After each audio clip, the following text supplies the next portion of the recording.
Hello students, welcome back to VK study centre. तो students, last lecture में हमने chapter number 1 के सारे टॉपिक्स कंप्लीट कर दिए थे और आज मैं आपको कराने वाला हूँ चैप्टर 1 फंडामेंटल्स ऑफ केमिस्ट्री के एमसीक्यूज़। तो एमसीक्यूज़ नंबर 1 में हमसे पूछा जा रहा है the branch of chemistry which deals with hydrocarbons. जो ब्रांच हाइड्रोकार्बन से डील करती है वो ब्रांच केमिस्ट्री की कही जाती है ऑर्गेनिक केमिस्ट्री। तो ऑप्शन नंबर सी जो है वो सही होगा, ऑप्शन सी ऑर्गेनिक केमिस्ट्री।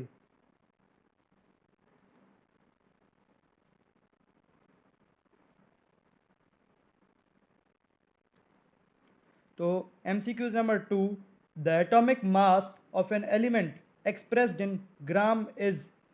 किसी भी एलिमेंट के एटम के एटॉमिक मास को अगर हम एएमयू यानी कि एटॉमिक मास यूनिट की बजाय ग्राम्स में एक्सप्रेस करते हैं तो उसे हम कहते हैं gram atomic mass.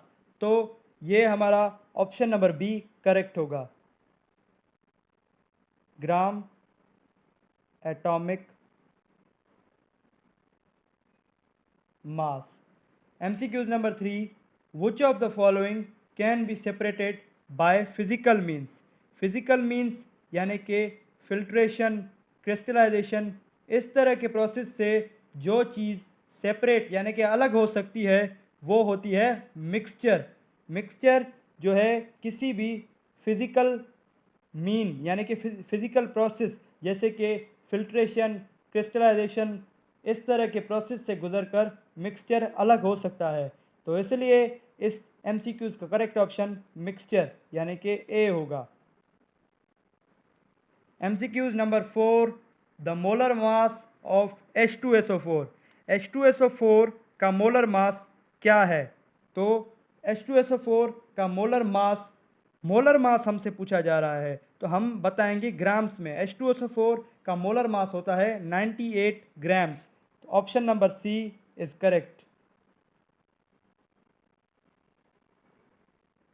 MCQs number 5, the molecule consists of two atoms is called dash। जिस मॉलिक्यूल में दो एटम्स मौजूद होते हैं उसे हम कहते हैं डाई एटॉमिक मॉलिक्यूल, यानी कि ऑप्शन नंबर डी करेक्ट होगा, diatomic molecule. MCQs number 6, a formula that indicate actual number and type of atom is in a molecule is called। वो फॉर्मूला जो हमें एक्चुअल नंबर और atoms के type show करता है उसको हम क्या कहते हैं? उस फॉर्मूला का नाम है मॉलिक्यूलर फॉर्मूला। तो option number C is correct.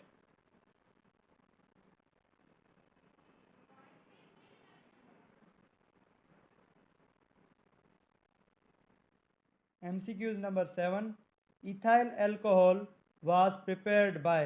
ethyl alcohol prepare किया था अल राजी साइंटिस्ट ने। So option number B is correct.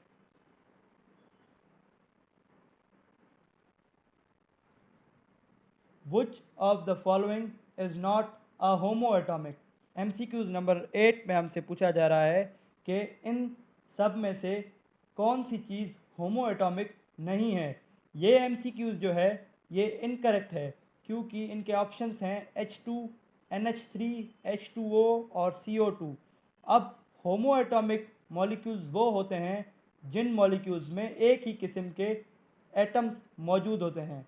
अब इन चार ऑप्शन में से एक ही ऑप्शन में करेक्ट दिख रहा है, पर हमें पूछा जा रहा है कि एक चीज़ ऐसी चूज़ करें जो होमो एटॉमिक नहीं है, पर यहाँ पर एक ही चीज़ होमो एटॉमिक है।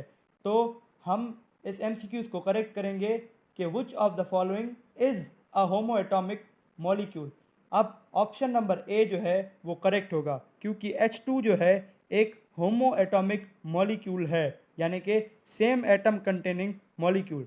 क्योंकि H2 में यानी कि दो हाइड्रोजन होंगे यानी कि एक ही किस्म के एलिमेंट उसमें मौजूद हैं या फिर एटम उसमें मौजूद हैं। तो हम कहेंगे कि option number A H2। MCQs number 9, the empirical formula of hydrogen पर ऑक्साइड इज। एम्पेरिकल फार्मूला जो होता है हम उसमें रेशो शो करते हैं कि एक दूसरे के रेशो में उनके पास कितने नंबर ऑफ एटम्स प्रेजेंट हैं। तो option number B H2HO is correct, क्योंकि हाइड्रोजन परऑक्साइड का मॉलिक्यूलर फार्मूला H2O2 होता है। तो अगर 2:2 करेंगे, 2 से कैंसिल होगा तो हमें 1:1 मिलेगा। तो अगर HO के साथ हम 1 ना भी लगाएं तो हमें समझ जाना चाहिए कि एक एटम हाइड्रोजन का है और एक एटम ऑक्सीजन का है। तो ये है हाइड्रोजन परऑक्साइड का empirical formula. Last MCQs number 10, a piece of matter in pure form is termed as. अब यहाँ पर हमें एलिमेंट का ऑप्शन नहीं दिया गया पर सब्सटेंस का ऑप्शन दिया गया है।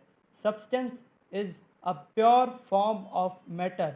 हम सब्सटेंस को एक प्योर फॉर्म या फिर प्योर पीस ऑफ मैटर कहते हैं। तो इसमें ऑप्शन नंबर डी करेक्ट होगा, सब्सटेंस। तो स्टूडेंट्स, हमारा chapter number 1 fundamentals of chemistry यहीं पर ख़त्म होता है। MCQs मैंने आपको करवा दिए हैं। हमारे चैनल को सब्सक्राइब कीजिए, हमारी वीडियोस को लाइक कीजिए। Thank you so much.